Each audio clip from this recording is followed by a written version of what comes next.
Hi, I'm Linda Cortright, founder of Wild Fibers, offering books, magazines, and tours to all 7 continents, including Antarctica, to understand all aspects of the natural fiber industry.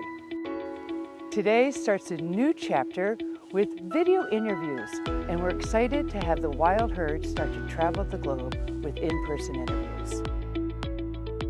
So we're here at Shepherd's Lane Farm in Lebanon, Oregon, and I think what makes this visit so unusual is that even though we're going to talk about the Swiss Valais Blacknose sheep, which we now refer to as just the Valais Blacknose, this farm represents sort of the UN of sheep breeding, with Gotland sheep that have come from Sweden, and the Swiss Valais, which originated in Switzerland and Germany, but you had to go to the Netherlands and the UK, and then ultimately New Zealand to wind up with these full pastures of what is referred to as the cutest sheep in the world. So given the geography, this global traverse, what I want you to do is explain sort of how this program originated with your interest in Gotland sheep, starting in Sweden. I was in Great Britain, and before I left to go to Great Britain, one of my clients said, you know, there's a small breed over there that has long wools. They're called Gotlands, and if you have time, you should check them out. So I had been over there for about 2 weeks and did the business I had to do and had a couple days left over. And I looked up a Gotland breeder, David Barlow, down in Cornwall. And I drove down there and, you know, introduced myself and saw the sheep, and it was quite interesting to see them. I'd never seen Gotlands in my life before. And I said, man, these sheep may have a place in the United States, because most long wool breeds like the Teeswaters and Wensleydales and the Lincolns are very large sheep. And these are a small to medium-sized sheep and very, very friendly. And so we negotiated to have a ram collected, a ram that was the national champion in, where was that? Oh, Netherlands, the national champion ram in the Netherlands, called Zorvel, and had him collected and brought him back in 2003 was the first semen was used in the United States. So when you say you were enchanted and interested in the sheep, just as a frame of reference, how many countries have you been to and collected, in round numbers, and collected semen and brought back to the U.S.? Well, there's 7 countries in the world that we've actually imported semen from. But I've been to other countries just doing AI for, you know, down South America, Malaysia, Indonesia, you know, Mexico, doing work. So it'd be there. faster to say what countries haven't you been to do it is probably the... No, there's a lot of countries I haven't been to, but mainly if they've got sheep, I've been there. Right. You know. So you have the Gotland, and it fits that part of you that you think this got possibility. You bring the Gotland over, and are really the foundation of bringing Gotlands to the U.S. Yeah. Now, fast forward, and now once again we see another very engaging sheep, which I think is actually goes to your. You take the responsibility for that. Well, actually, my niece sent me a picture that was being passed around social media and had a little question like, can you get these? And I'd never seen them before. They were beautiful, but I thought, oh my goodness, that sheep is so out there, it's probably photoshopped. They really don't look like that. So I sat up all night and did research and was amazed to see that, yeah, these super cool sheep really do look like that, and they really do exist. And yeah, I got hooked, like everybody else, and started to find ways that we could actually source these genetics and get them into the United States. And it was a long process, but yeah. So it was a long process, and you really need a flow chart almost to try to follow all of it. But just for someone, because you know, we all can Google all sorts of information, and I'm assuming that that's part of what you were doing just to locate breeders. But part of the challenge of bringing them to the U.S. is going through not only the logistics, but some of the regulations for import. And I think a lot of people aren't aware of just how strictly managed it is and how country specific. Can you go through just some of the hurdles you had to come? Oh my goodness. Well, the first thing is to find the sheep and in what country are they. And then you've got to find the breeders of the sheep and make contact. Then you've got to find collection centers that are licensed in that country and recognized by our country in which to collect the genetics. Then you have to match up protocols. So every country has its own health certificate, its own health protocol, and it's almost like treaty negotiations. You have to find two countries that allow those agricultural products to flow freely between them. And if that's not there, you're done, because it's strictly controlled by our government agencies and their government entities. So it takes quite a lot of legwork to put all those pieces in place. And that's before you even get any product. Right. So if you're not a serious sheep person, you may not understand why those protocols. So what are some of the reasons for those regulations? What is it that we're trying to Well, they're mainly health, you know. I mean, the health standards. For example, in the Great Britain, before an animal can go into a collection center, at the time we had the first ram collected, they had to meet the EU because requirements, and they're very strict. The EU requirements are very strict. And so, what are some of those requirements? well, mainly the one that we have the most problem with is the Scrapies problem. They must, to go into their center, they must be RR at codon 171, which is a codon that is resistant. If they are RR, they're resistant to Scrapies, okay? If they're QQ, they're highly susceptible to the disease. So we had to have RR rams, or they were in a certified Scrapies-free flock, which takes approximately 5 years for them to get certified. Most of the flocks with these didn't have the sheep in the country for 5 years when we were over there, so none of them were certified. So that was a problem. You get into some other problems.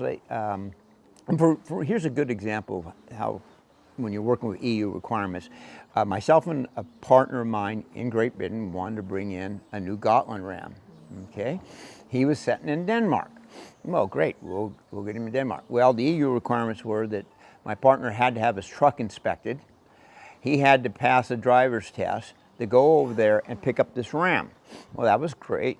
But then when he got his truck getting inspected, the guy says, well, you don't have an air conditioner in your truck. You have to have an air conditioner in your truck.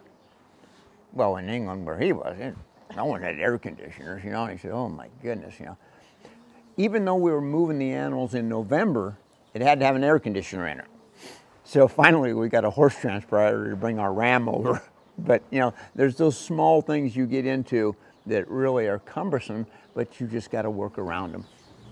I think, to me, in researching this article, one of the things that just astounds me are these situations just like this. No one, you know, oh my gosh, you've got to find a breeder with the ram, blah, blah, blah. And you need to find a truck with air conditioning that has the right tire pressure and is blue with a red stripe. I mean, those are, Yeah. right? That's what it comes down to. Yeah. But the flip side of that is, ultimately, this is for the protection and health. That's of right. the And animal. animals go through that's these. what we need to remember. Animals go through these quarantine periods, so they know that if they have any disease, they'll break with that disease during the quarantine period. So, you know, these are restrictions that we live with and we honor.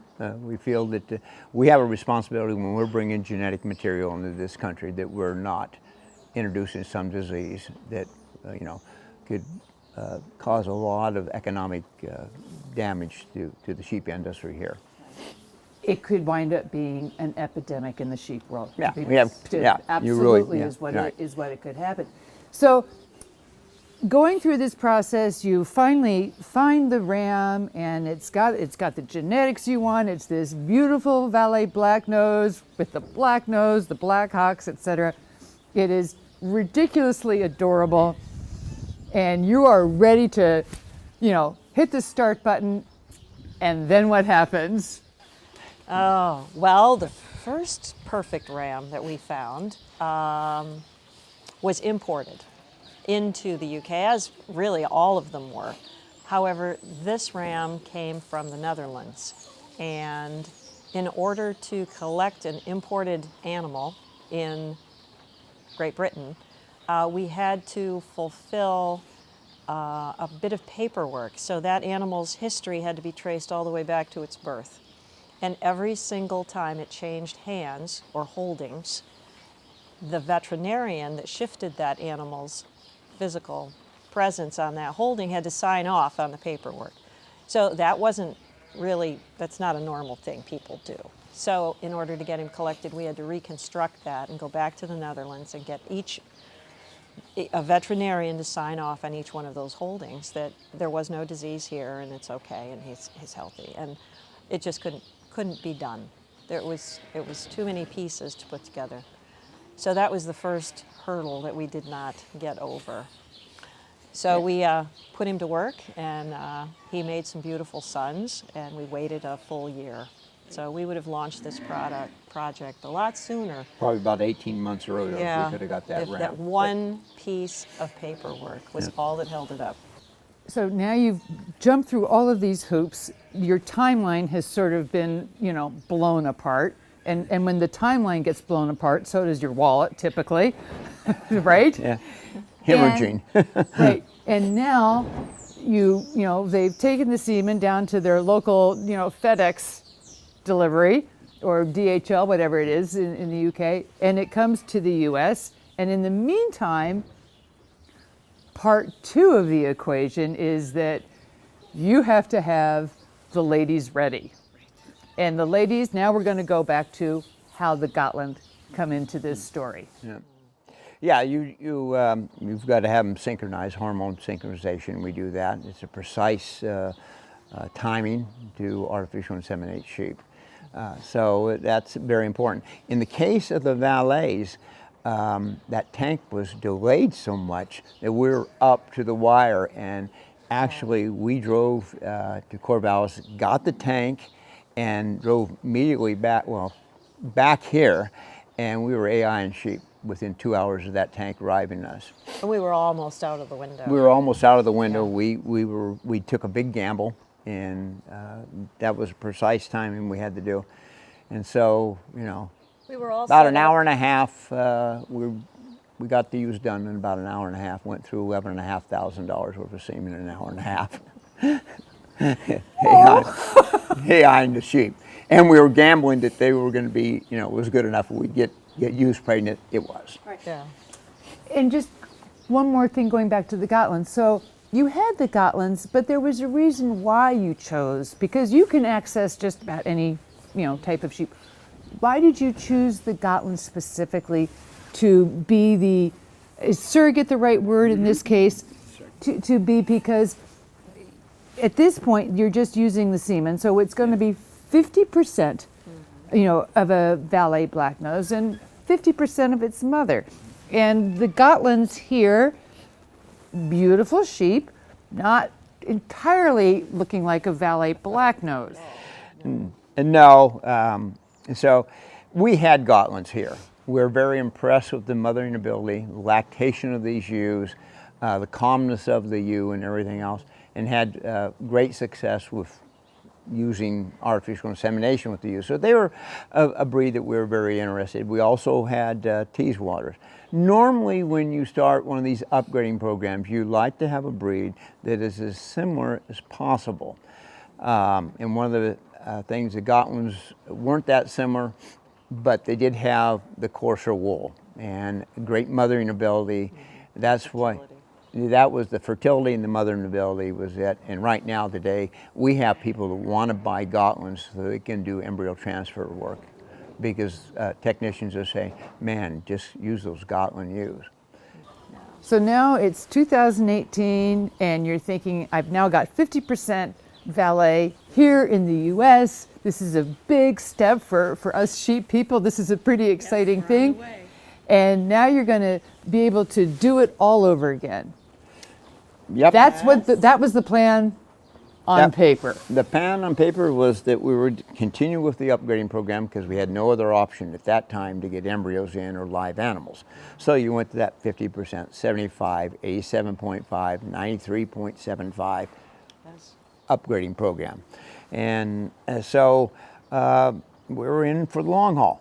You know, that was the thing. And then all of a sudden, embryos were going to start being available in New Zealand because regulations between New Zealand and the UK changed, and they were going to be able to import these animals. So Embryos. Embryos, pardon me. Yeah. And semen. Yeah, and semen. Of course. So the next thing I know, we're on a plane going to New Zealand, and searching out animals. You know, we didn't waste any time. We just, once we saw that, man, it was just when things slowed down here on the farm, boom, we were in the air, getting to New Zealand. Right, because that speeds it up as you just went through the numbers. You know, you go from a 50% to then 75, and so the time frame just gets shrunk overnight.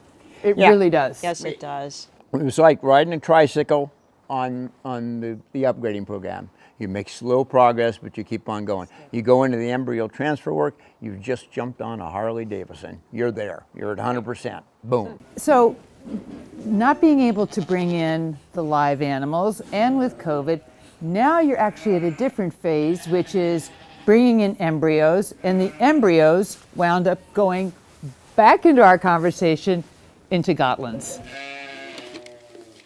So yeah, then we just, we knew how to import tanks, my goodness. So the embryos were harvested at that point. The animals were old enough. They have to be a year old before they can be collected and harvested for embryos. So we did an embryo collection and imported embryos. Now you're bringing in an embryo, so now you're bringing in 100% Valais and going into some of these very same animals. But you have actually already had your first batch of embryos. Yes. So Yes. why don't we go take a look and see what this year's spring crop brought you? All right. Well, we've merely gone a couple of paces across the barn from the expectant mothers to now we're in the full-blown nursery.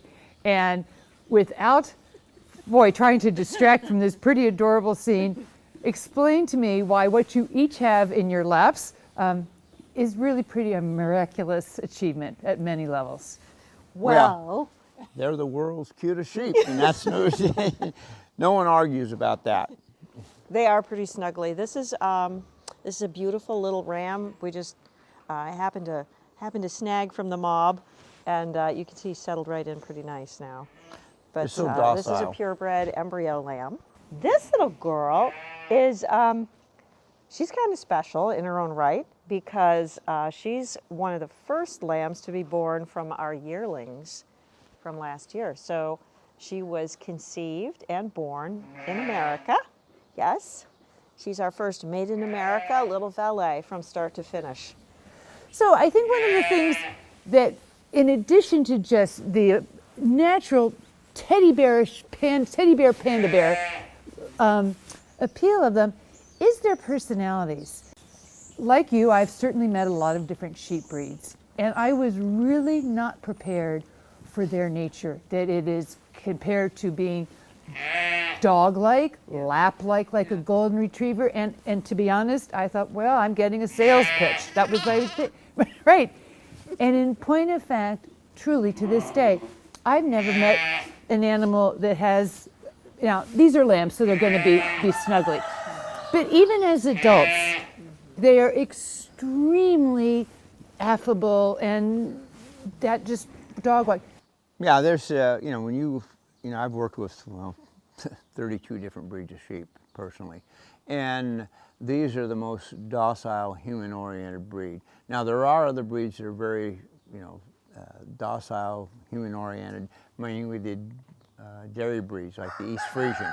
They're, and those lambs are very, very friendly too. But for a breed that isn't a nursing animal or a milking animal, I should say, they're just unusual. I mean, it's just... That's such an interesting point that you raised, because one of the reasons why the dairy component typically sees that bonding, for want of a better word, or familiarity, is because they're used to being handled once, if not twice a day. So that familiarity builds. And they're selected for that, mainly because the milk let down. If an animal is calm and everything, then they have a better milk let down. And so they're looking at animals that really are not high flight animals or anything else, because that will inhibit the oxytocin, which is the milk let down hormone. So, they've done a lot of selection on that behavior, selection pressure. So that raises a really interesting point, because with a known dairy sheep, certainly you're looking at what is going to be the profitability based on their product that they've been bred for. Let's talk about the fiber factor. You can't put a price on the cute factor, but ultimately they do need to do something besides be cute. Well, I suppose that is true. The cute goes a long ways, though. And for right now, I don't think that people who fall in love with these are focusing on them as livestock. They're more truly as pets. But the big plus here is, yeah, you can do a lot with this fiber. It's, as you see, it's beautiful. It's got a nice luster. The lamb's wool is actually quite pleasant. And as they mature, it does coarsen. We find this to be true in most breeds, that the wool, becomes more mature. I think it's going to be a fabulous weaving fiber, just fabulous. Now the lamb's wool you could do any number of things with, but for the adult fiber, it's just beautiful in woven garments. It's strong, it's resilient. It can really hold up outerwear, handbags, rugs, and it also felts very quickly and easily into beautiful garments. So for the people who love sheep, we've certainly addressed all the reasons to love the Valais Blacknose, but there's also the people who love fiber, and then there are you and me, and we love everything. But I think what we want to do is talk a little bit about what the fiber is special, how it compares to some of the other fleeces, as we're standing in your fleece room, which I'm going to say right now is full of beautiful things. We're not going to be able to capture all of it, but let's just start by taking a look, once again going back to Gotland, because that's sort of where this story began. Right. Talk about this Gotland fleece. Okay, Gotland lamb fleece. You can see that it's soft for It's the very micron. soft. Yeah, it's very soft. It's got great silver color. Right. You could do anything with this fiber. It would over dye. It would knit. It would spin like a dream.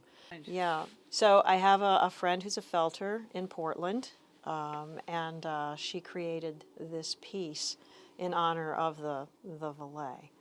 So yes. So, but to be fair, so it's a combination piece. It Yes, is. we need to just, It is. so people are The looking beautiful at this collar where crimp. it's Right. going to touch your face and your neck, and this is a little bit higher micron, so you don't really want this touching your face. It's going to be a little scratchy. So she chose to use Corriedale. Right. Really nice Corriedale from a breeder back in Pennsylvania that has some of the nicest Corriedales in the United States. So it just frames the face, stands up better. Maybe we can turn this around so we can see just how beautiful the back of it drapes. Oh, I think that this yes. is, Yeah. I mean, you do walk forwards, but people do see you from behind. Yep.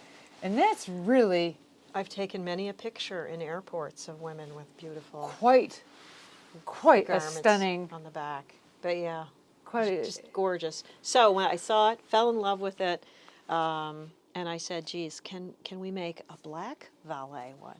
And this is the little sister piece that she did. So this one is also felted. There's no skin or anything in this. This is the first black Spiteye ewe that we got out there. She's lovely, Trinket's mother, and she was just jet black with just a little white top knot. And so it's so difficult to get true black fiber in an animal naturally.